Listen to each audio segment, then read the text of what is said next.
बिस्मिल्लाहिर्रहमानिर्रहीम। अस्सलाम वालेकुम रहमतुल्लाहि व बरकातहू। उम्मीद है कि सब दोस्त खैर आफियत से होंगे।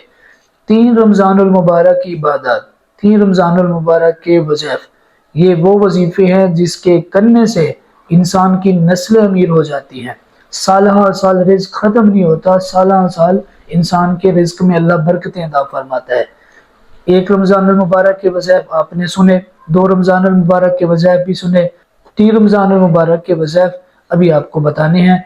फजर की नमाज के बाद क्या पढ़ना है, जोहर की नमाज के बाद क्या पढ़ना है, असर की नमाज के बाद क्या पढ़ना है, मगरिब की नमाज के बाद, इशा की नमाज के बाद। ये मुख्तसर से वज़ीफ़े होते हैं जिनमें अल्लाह ताला के अस्माए गिरामी होते हैं, अल्लाह ताला के नाम होते हैं। एक एक 100 मरतबा पढ़ने पड़ते हैं, मुख्तसर सा वक्त लगता है। नमाज के बाद अपनी ही जगह पर बैठ कर ये वज़ीफ़े करें, इंशाअल्लाह इसकी बरकतें बहुत ज़्यादा हासिल होंगी।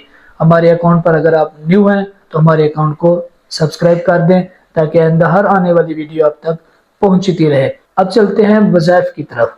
फजर की नमाज के बाद या हाफिजु 100 मरतबा पढ़ना है, जोहर की नमाज के बाद या नासिरु 100 मरतबा पढ़ना है, असर की नमाज के बाद या बासितु 100 मरतबा पढ़ना है, मगरिब की नमाज के बाद आयतुल कुर्सी 41 मरतबा पढ़नी है, और इशा की नमाज के बाद दुआए कर्ब ये है अल्लाहु अल्लाहु रब्बी ला उशरिक बिही शैया, अल्लाहु अल्लाहु रब्बी ला उशरिक बिही शैया।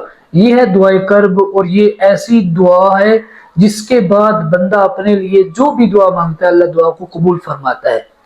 तो ये वज़ीफ़े 3 रमज़ानुल मुबारक के हैं। मुझे उम्मीद है कि आपको ये हमारी वीडियो अच्छी लगी होगी। अगर अच्छी लगी हो तो लाइक ज़रूर करना है, कमेंट करना है और आगे दोस्तों तक शेयर करना है। अगर आप हमारे अकाउंट पर न्यू हैं, हमारे अकाउंट को सब्सक्राइब कर दें।